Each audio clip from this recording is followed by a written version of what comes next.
Hello student, welcome to my channel. এই ভিডিওতে দশম শ্রেণীর জীবনবিজ্ঞানের অভিব্যক্তি ও অভিযোজন অধ্যায় থেকে 50টি এমসিকিউ প্রশ্ন ও তার উত্তর নিয়ে আলোচনা করা হয়েছে। প্রথম যে কোশ্চেনটা আছে, সঠিক উত্তরটি নির্বাচন করো। 1.1 পৃথিবীতে সর্বপ্রথম জীবনের বা প্রাণের আবির্ভাব ঘটে সমুদ্রে, স্থলে, অন্তরিক্ষে, ভূগর্ভে। দেখো, পৃথিবীতে সর্বপ্রথম জীবনের বা প্রাণের আবির্ভাব ঘটে সমুদ্রের জলে। তার উত্তর অপশন এ, সমুদ্রে। 1.2 প্রথম কোষীয় সংগঠন দেখা যায় যেখানে, সেটি হলো নিউক্লিওপ্রোটিন, কোয়াসারভেট, বায়ন, প্রোটোবায়ন। প্রথম কোষীয় সংগঠন দেখা যায় যেখানে, সেটি হলো কোয়াসারভেট। কি উত্তর হবে? কোয়াসারভেট। 1.3 সৃষ্টির আদিতে পৃথিবী ছিল গ্যাসীয় পিণ্ড, তরল, কঠিন, সবকটি। সৃষ্টির আদিতে পৃথিবী ছিল গ্যাসীয় পিণ্ড। অপশন এ হবে, গ্যাসীয় পিণ্ড। 1.4 পৃথিবীতে প্রাণের সৃষ্টির সময় পরিবেশে যে গ্যাসটি অনুপস্থিত ছিল সেটি হলো হাইড্রোজেন, অক্সিজেন, মিথেন, অ্যামোনিয়া। পৃথিবীতে প্রাণের সৃষ্টির সময় পরিবেশে যে গ্যাসটি অনুপস্থিত ছিল সেটি হলো অক্সিজেন। Option B. কি উত্তর হবে? অক্সিজেন। 1.5 কোয়াসারভেট তত্ত্বের প্রবক্তা হলেন ডারউইন, মিলার ও উরে, ওপারিন, ফক্স। কোয়াসারভেট তত্ত্বের প্রবক্তা হচ্ছে Oparin. Option C, Oparin. Oparin হচ্ছে কোয়াসারভেট তত্ত্বের প্রবক্তা। 1.6 জীবনের উৎপত্তির রাসায়নিক তত্ত্বটি প্রকাশ করেন মিলার ও উরে, ওপারিন ও হ্যালডেন, মিলার ও ওয়াটসন। দেখো, জীবনের উৎপত্তির রাসায়নিক তথ্যটি প্রকাশ করেন ওপারিন ও হ্যালডেন। কি উত্তর হবে? ওপারিন ও হ্যালডেন। 1.7 মিলার ও উরের পরীক্ষায় গৃহীত মিথেন, অ্যামোনিয়া ও হাইড্রোজেনের অনুপাত ছিল। দেখো, 4টা অপশন দেওয়া আছে, কোনটা হবে? মিলার ও উরের পরীক্ষায় গৃহীত মিথেন, অ্যামোনিয়া ও হাইড্রোজেন অনুপাত ছিল 2:2:1। অপশন ডি হবে, 2:2:1। এরপর প্রোটোসেল হলো কোয়াসারভেট, ডিএনএ ও কোয়াসারভেট, আরএনএ ও কোয়াসারভেট। দেখো, প্রোটোসেল হলো আরএনএ ও কোয়াসারভেট। অপশন ডি হবে, আরএনএ ও কোয়াসারভেট।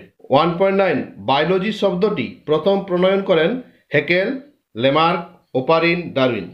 দেখো, বায়োলজি শব্দটি প্রথম প্রবর্তন করেন বিজ্ঞানী লেমার্ক। অপশন বি হবে, লেমার্ক। 1.10 ইভলিউশন শব্দটির জনক হলেন লেমার্ক, Darwin, Haldane, Herbert Spencer. Evolution শব্দটির জনক হচ্ছেন হারবার্ট স্পেন্সার। তো অপশন ডি, হারবার্ট স্পেন্সার। 1.11 লেমার্কের মতবাদ প্রথম প্রকাশিত হয় 1800 খ্রিস্টাব্দে, 1809 খ্রিস্টাব্দে, 1818 খ্রিস্টাব্দে, 1828 খ্রিস্টাব্দে। দেখো, লেমার্কের মতবাদ প্রথম প্রকাশিত হয় 1809 খ্রিস্টাব্দে। অপশন বি হবে, 1809 খ্রিস্টাব্দে। এরপর on the origin of species by means of natural selection গ্রন্থটি প্রকাশিত হয় 1849 খ্রিস্টাব্দে, 1859 খ্রিস্টাব্দে, 1869 খ্রিস্টাব্দে, 1879 খ্রিস্টাব্দে। দেখো, on the origin of species by means of natural selection গ্রন্থটি প্রকাশিত হয় 1859 খ্রিস্টাব্দে। অপশন বি, 1859 খ্রিস্টাব্দে প্রকাশিত হয় এটা। 1.13 মিউটেশন তত্ত্বের প্রবক্তা হলেন লেমার্ক, ডারউইন, হুগো দা ব্রিস, গোল্ডস্মিথ। দেখো, মিউটেশন তত্ত্বের প্রবক্তা হচ্ছেন হুগো দা ব্রিস। অপশন সি, মিউটেশন বা পরিব্যক্তি তত্ত্বের প্রবক্তা হচ্ছেন হুগো দা ব্রিস। 1.14 বিবর্তনের একক হলো গণ, প্রজাতি, উপপ্রজাতি, জনসংখ্যা। বিবর্তনের একক হচ্ছে প্রজাতি। অপশন বি হবে, প্রজাতি। 1.15 কোন ঘটনাটি বিবর্তনের প্রধান কারণ? প্রাকৃতিক নির্বাচন, অর্জিত বৈশিষ্ট্য, পরিব্যক্তি, যৌন জনন। বিবর্তনের প্রধান কারণ হচ্ছে পরিব্যক্তি বা মিউটেশন। অপশন সি হবে, পরিব্যক্তি। পরিব্যক্তি ঘটনাটি হচ্ছে বিবর্তনের প্রধান কারণ। জার্ম প্লাজম তত্ত্বের প্রবক্তা হলেন অগাস্ট ওয়াইসম্যান, গোল্ডস্মিথ, মর্গ্যান, ডিব্রিস। দেখো, জার্ম প্লাজম তত্ত্বের প্রবক্তা হচ্ছেন অগাস্ট ওয়াইসম্যান বা ভাইসম্যান বলা হয়, অগাস্ট ভাইসম্যান বা ওয়াইসম্যান। তাহলে জার্ম প্লাজম তত্ত্বের প্রবক্তা হচ্ছেন অগাস্ট ওয়াইসম্যান। ব্যক্তিজনী জীবজনীকে পুনরাবৃত্তি করে, এই সূত্রের প্রবক্তা হলেন বিজ্ঞানী ভন বিয়ার, বিজ্ঞানী হেকেল, বিজ্ঞানী হুগো দা ব্রিস, বিজ্ঞানী লেমার্ক। দেখো, ব্যক্তিজনী জীবজনীকে পুনরাবৃত্তি করে, এই তত্ত্বের প্রবক্তা হচ্ছে বিজ্ঞানী হেকেল। অপশন বি হবে, বিজ্ঞানী হেকেল। 1.18 জীবাশ্ম সম্পর্কে জ্ঞান অর্জন করার পদ্ধতিকে বলে প্রত্নজীববিদ্যা, প্যালিও ভূগোল, হার্পেটোলজি, এমব্রায়োলজি। দেখো, জীবাশ্ম সম্পর্কে জ্ঞান অর্জন করার পদ্ধতিকে বলা হচ্ছে প্রত্নজীববিদ্যা। প্রত্নজীববিদ্যা। 1.19 সরীসৃপ ও স্তন্যপায়ী মধ্যে সংযোগ রক্ষাকারী প্রাণীটি হলো আর্কিওপ্টেরিক্স, প্লাটিপাস, পেরিপেটাস, অক্টোপাস। দেখো, সংযোগ রক্ষাকারী প্রাণী কাদের বলা হয়? যেসব প্রাণী দুটি পর্ব বা দুটি শ্রেণীর বৈশিষ্ট্য বহন করে। দেখো, এখানে সরীসৃপ ও স্তন্যপায়ীর মধ্যে সংযোগ রক্ষাকারী প্রাণীটি হচ্ছে কি হবে? প্লাটিপাস। দেখো, প্লাটিপাস বা হংসজন্তু প্রাণীটির মধ্যে সরীসৃপের বৈশিষ্ট্য দেখা যায় আর স্তন্যপায়ীর বৈশিষ্ট্য দেখা যায়। সেজন্য কি হচ্ছে, এই প্রাণীটি সরীসৃপ ও স্তন্যপায়ীর মধ্যে সংযোগ রক্ষাকারী প্রাণী। তাহলে দেখো প্লাটিপাস বা হংসচঞ্চু সরীসৃপের বৈশিষ্ট্য। প্লাটিপাস সরীসৃপের ন্যায় ডিম পাড়ে। প্লাটিপাসের করোটির গঠন সরীসৃপের মতো। সরীসৃপের মতো প্লাটিপাসের অবসানে ছিদ্র থাকে। এবার দেখো প্লাটিপাস বা হংসচঞ্চুর কয়েকটি স্তন্যপায়ীর বৈশিষ্ট্য। স্তন্যপায়ী শ্রেণীর প্রাণীদের ন্যায় হংসচঞ্চুরও সারা দেহ লোমে ঢাকা। শিশু প্রাণী মাতৃদেহস্থ একটি বিশেষ স্থলিতে পালিত হয়। স্তন্যপায়ীদের ন্যায় হংসচঞ্চুরও স্তন্যদুগ্ধ আছে। দেখো, প্লাটিপাস বা হংসচঞ্চু প্রাণীটি সরীসৃপ ও স্তন্যপায়ী প্রাণীর বৈশিষ্ট্য বহন করে, অর্থাৎ এটি সংযোগ রক্ষাকারী প্রাণী। তাহলে সরীসৃপ ও স্তন্যপায়ী প্রাণীর মধ্যে সংযোগ রক্ষাকারী প্রাণী কি হলো? প্লাটিপাস। প্লাটিপাস বা হংসচঞ্চু। হংসচঞ্চু। 1.20 আর্কিওপ্টেরিক্স নামক জীবাশ্মভূত প্রাণীটি নিচের যে প্রাণীগোষ্ঠী জোড়ার হারানো সূত্র হিসেবে বিবেচিত হয় সেটি হলো সরীসৃপ ও স্তন্যপায়ী, পক্ষী ও স্তন্যপায়ী, উভয়চর সরীসৃপ, সরীসৃপ ও পক্ষী। দেখো, আর্কিওপ্টেরিক্স নামক জীবাশ্মটা পক্ষী ও সরীসৃপ বৈশিষ্ট্য বহন করে। তাহলে অপশন টি হবে পক্ষী ও সরীসৃপ। দেখো, জার্মানির বেভারিয়া অঞ্চলে যে জীবাশ্মটা পাওয়া গেল সেটা হচ্ছে আর্কিওপ্টেরিক্স। এর মধ্যে পক্ষী ও সরীসৃপের বৈশিষ্ট্য দেখা যায়। তাহলে আর্কিওপ্টেরিক্সের মধ্যে কী কী বৈশিষ্ট্য দেখা যায়? পক্ষী ও সরীসৃপ। উত্তর অপশন ডি। দেখো, জার্মানির বেভারিয়া অঞ্চলে বর্তমানে লুপ্ত আর্কিওপ্টেরিক্স যে জীবাশ্ম পাওয়া গিয়েছিল তার মধ্যে পক্ষী ও সরীসৃপের বৈশিষ্ট্য দেখা গিয়েছিল। তো এখানে পক্ষীর বৈশিষ্ট্য কী কী ছিল? দেখো, পক্ষীর পালকস ডানা ছিল, দীর্ঘ পুচ্ছ ছিল, আর চঞ্চু ছিল পক্ষীর মতো। তাহলে পক্ষীর বৈশিষ্ট্য কী কী ছিল? পালকস ডানা, দীর্ঘ পুচ্ছ আর চঞ্চু, এগুলো পক্ষীর বৈশিষ্ট্য দেখা গিয়েছিল। এরপর দেখো সরীসৃপের বৈশিষ্ট্য। দাঁত ও পা ছিল সরীসৃপের মতো, আর অগ্রপদে নখর বিশিষ্ট আঙ্গুল ছিল, এটা সরীসৃপের বৈশিষ্ট্য। তাহলে আর্কিওপ্টেরিক্স প্রাণীর মধ্যে পক্ষী ও সরীসৃপের বৈশিষ্ট্য দেখা গিয়েছিল। এটা জার্মানির বেভারিয়া অঞ্চলে পাওয়া গেছে জীবাশ্মটি। বর্তমানে কিন্তু এই জীবাশ্মটা লুপ্ত হয়ে গেছে। এরপর ঘোড়ার অভিব্যক্তিতে প্রদত্ত কোন সূচকক্রমটি সঠিক? দেখো, চারটা অপশন দেওয়া আছে কোনটা সঠিক ক্রম। দেখো, ঘোড়ার বিবর্তনের আদি পূর্বপুরুষ ছিল ইউসিন যুগে ইওহিপ্পাস, এরপর অলিগোসিন যুগে মেসোহিপ্পাস, মায়োসিন যুগে উৎপত্তি কি ঘোড়া? মেরিচিপ্পাস, প্লিওসিন যুগে হচ্ছে প্লায়োহিপ্পাস, আর বর্তমান ঘোড়ার নাম হচ্ছে প্লিস্টোসিন যুগে ইকুয়াস। তাহলে ঘোড়া আদি পূর্বপুরুষ কি ছিল? ইওহিপ্পাস। এরপর বিবর্তনের মাধ্যমে মেসোহিপ্পাস, মেরিচিপ্পাস, প্লায়োহিপ্পাস আর বর্তমান ঘোড়া ইকুয়াসের সৃষ্টি হয়েছিল। তাহলে কোন সূচকক্রমটি সঠিক হবে? প্রথমে ইওহিপ্পাস, তারপর মেসোহিপ্পাস, মেরিচিপ্পাস, প্লায়োহিপ্পাস, ইকুয়াস। দেখো, প্রথমে ছিল ইওহিপ্পাস, তারপর মেসোহিপ্পাস, মেরিচিপ্পাস, প্লায়োহিপ্পাস, ইকুয়াস। তাহলে অপশন হবে অপশন ডি, ইওহিপ্পাস, মেসোহিপ্পাস, মেরিচিপ্পাস, প্লায়োহিপ্পাস আর বর্তমান ঘোড়া ইকুয়াসের সৃষ্টি হয়েছে। 1.22 নিচের কোনটি সমস্ত অঙ্গের বৈশিষ্ট্য? উৎপত্তিগতভাবে ভিন্ন, গঠনগতভাবে ভিন্ন, কাজ আলাদা কিন্তু উৎপত্তিগতভাবে এক, অভিসারী বিবর্তনকে নির্দেশ করে। দেখো, সমস্ত অঙ্গ কাকে বলে? না, যে সমস্ত অঙ্গের উৎপত্তি এক কিন্তু কাজটা আলাদা তাদের বলা হয় সমস্ত অঙ্গ। তো উত্তর অপশন সি হবে, কাজ আলাদা কিন্তু উৎপত্তি এক, তাদের কি বলা হয়? সমস্ত অঙ্গ। দেখো, তিমির প্যাডেল, পাখি ও বাদুড়ের ডানা, ঘোড়ার অগ্রপদ, মানুষের হাত, এগুলি হচ্ছে সমস্ত অঙ্গের উদাহরণ, কারণ অঙ্গগুলি উৎপত্তি এক কিন্তু কাজটা আলাদা। দেখো, প্রতিটি অঙ্গ একই রকম হাড় হিউমেরাস, রেডিয়াস আনলা, কার্পাস, মেটাকার্পাস, ফ্যালাঞ্জেস নিয়ে গঠিত, অর্থাৎ অঙ্গগুলি একই রকম অস্থি নিয়ে গঠিত কিন্তু এদের কাজ আলাদা। তিমির প্যাডেল সাঁতার কাটার জন্য ব্যবহৃত হয়। বাদুড় ও পাখির ডানা হচ্ছে ওড়ার কাজে ব্যবহৃত হয়। ঘোড়ার অগ্রপথ দৌড়াবার জন্য ব্যবহৃত হয়। মানুষের হাত কোনো জিনিস শক্ত করে ধরার জন্য ব্যবহৃত হয়। তাহলে অঙ্গগুলি হচ্ছে উৎপত্তি এক, কিন্তু কাজটা আলাদা। সেই জন্য কি বলা, কি অঙ্গ বলা হয়? সমস্ত অঙ্গ। তাহলে উত্তর হবে কাজ আলাদা কিন্তু উৎপত্তিগত হবে এক। 1.23 প্রাণ সৃষ্টির জন্য নিচের কোন যৌগটি সবচেয়ে প্রয়োজন? শর্করা, প্রোটিন, নিউক্লিক অ্যাসিড, উৎসেচক।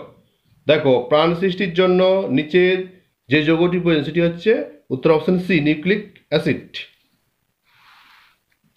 1.24 মানুষের পৌষ্টিকতন্ত্রের সাথে যুক্ত নিষ্ক্রিয় অঙ্গটি হলো কক্সিস, নিকটিটেনিং পর্দা, সিকাম, অ্যাপেন্ডিক্স। দেখো, মানুষের পৌষ্টিকতন্ত্রের সাথে যুক্ত নিষ্ক্রিয় অঙ্গটি হচ্ছে অ্যাপেন্ডিক্স, অপশন ডি, অ্যাপেন্ডিক্স। 1.25 আরশোলার ডানা ও বাদুড়ের ডানা হলো সমস্ত অঙ্গ, সমবৃত্তীয় অঙ্গ, নিষ্ক্রিয় অঙ্গ, অগ্রপথের রূপান্তর। দেখো, আরশোলার ডানা ও বাদুড়ের ডানার কাজ একই কাজ, ওরা কাজে ব্যবহৃত হয়, কিন্তু উৎপত্তি বা গঠনটা এদের আলাদা। তাহলে কি হবে? সমবৃত্তীয় অঙ্গ হবে। তার উত্তর অপশন বি, সমবৃত্তীয় অঙ্গ। দেখো, আরশোলার ডানা ও বাদুড়ের ডানা সমবৃত্তীয় অঙ্গ, কারণ অঙ্গ দুটির কাজ একই কাজে ওরা কাজে ব্যবহৃত হয়, কিন্তু গঠনটা আলাদা। আরশোলার ডানায় কোনো অস্থি বা হাড় নেই, কিন্তু বাদুড়ের ডানায় ভিন্ন প্রকার অস্থি বা হাড় বর্তমান। অর্থাৎ অঙ্গ দুটির উৎপত্তি আলাদা কিন্তু কাজটা একই। তাহলে কী হবে? এটা সমবৃত্তীয় অঙ্গ হবে। তাহলে আরশোলার ডানা ও বাদুড়ের ডানা কী হবে? সমবৃত্তীয় অঙ্গের উদাহরণ। 1.26 মানুষের একটি নিষ্ক্রিয় দাঁত হলো তীক্ষ্ণ ক্যানাইন, তৃতীয় মোলার, প্রিমোলার, ইনসাইজার। মানুষের একটি নিষ্ক্রিয় দাঁত হলো তৃতীয় মোলার, অপশন বি হবে, তৃতীয় মোলার। 1.27 নিচের কোনটি মানুষের লুপ্তপ্রায় অঙ্গ নয়? মানুষের বৈকর্ণের পেশি, কক্সিস, নিকটিটেনিং পর্দা, সিকাম। দেখো, নিচের কোনটি মানুষের লুপ্তপ্রায় অঙ্গ নয়? এটি হবে সিকাম। সিকাম হচ্ছে গিনিপিগের নিষ্ক্রিয় অঙ্গ, মানুষের নিষ্ক্রিয় অঙ্গ নয়। 1.28 যোগ্যতম উদ্বর্তন শব্দটির প্রবক্তা হলেন Hugo de Vries, Lamarck, Herbert Spencer, Charles Darwin.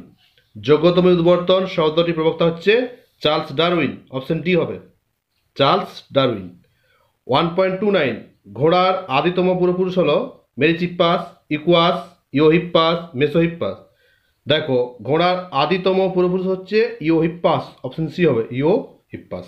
1.30 আধুনিক ঘোড়ার বিজ্ঞানসম্মত নাম হলো মেরিচিপ্পাস, প্লাইওহিপ্পাস, ইকুয়াস, মেসোহিপ্পাস। আধুনিক ঘোড়ার বিজ্ঞানসম্মত নাম হচ্ছে ইকুয়াস, অপশন সি। 1.31 কোনটি নিষ্ক্রিয় অঙ্গ? কালকাসুন্দার স্টামিনোট, নারকেলের পিস্টিনোট, ভূনিম্নস্থ কাণ্ডের শল্কপত্র, সবকটি।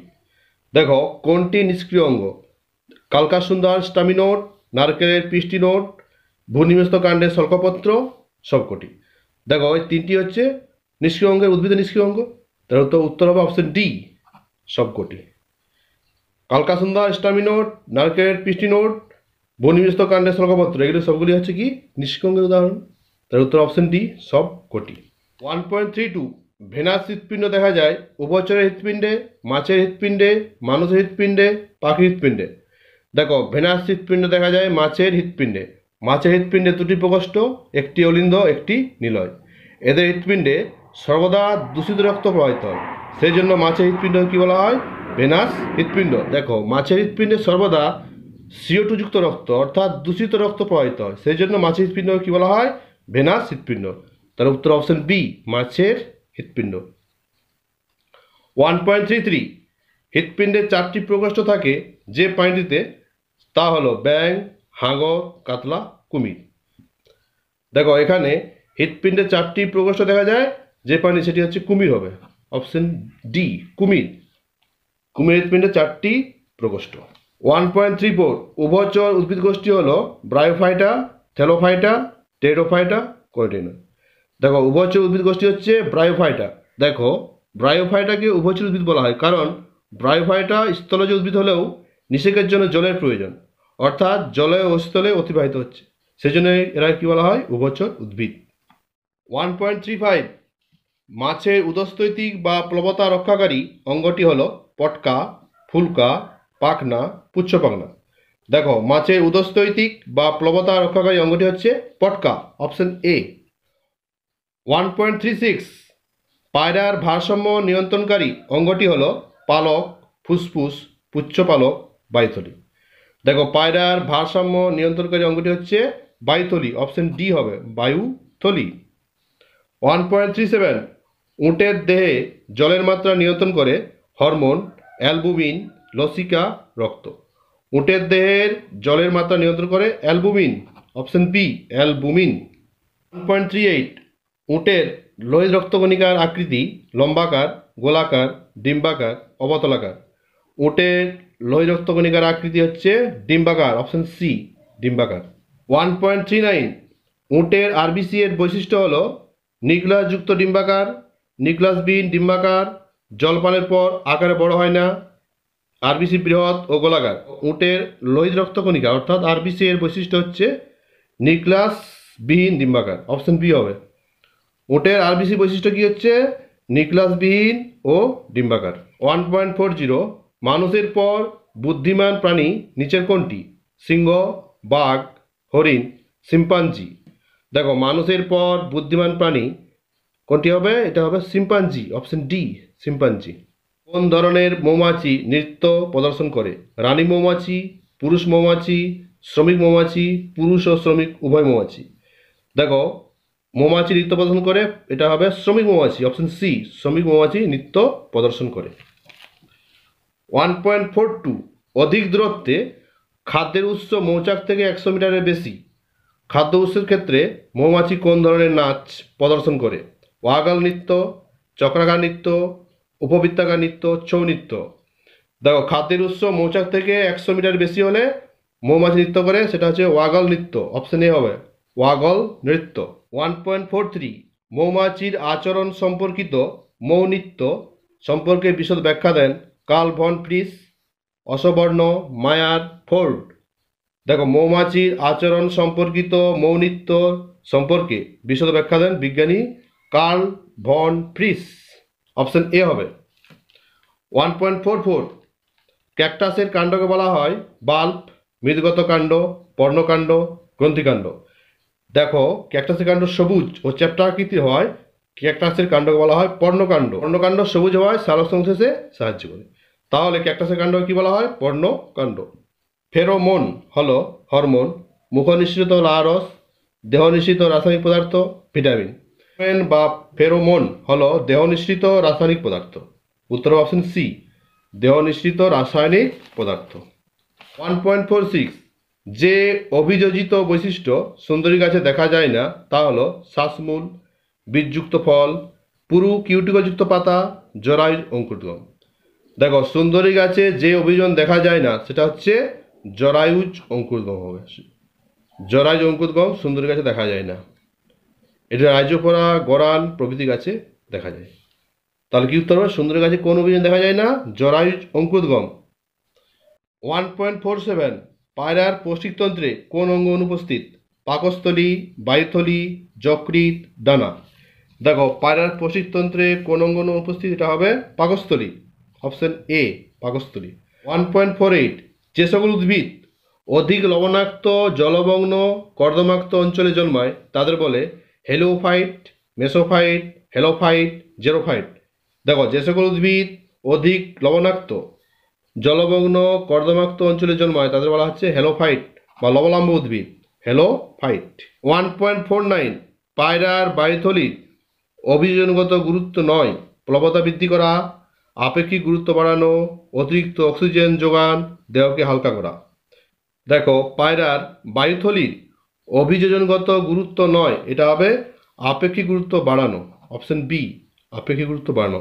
এটা পায়রার বায়ুথলির অভিযোজনগত গুরুত্ব নয়, বাকি তিনটি কিন্তু হচ্ছে পায়রার বায়ুথলির অভিযোজনগত গুরুত্ব। তার উত্তর হবে এখানে আপেক্ষিক গুরুত্ব বাড়ানো। 1.50 ক্যাকটাসের কাঁটা কোন অঙ্গে রূপান্তর? অপশন দেওয়া আছে মূল, কাণ্ড, পাতা, ফুল।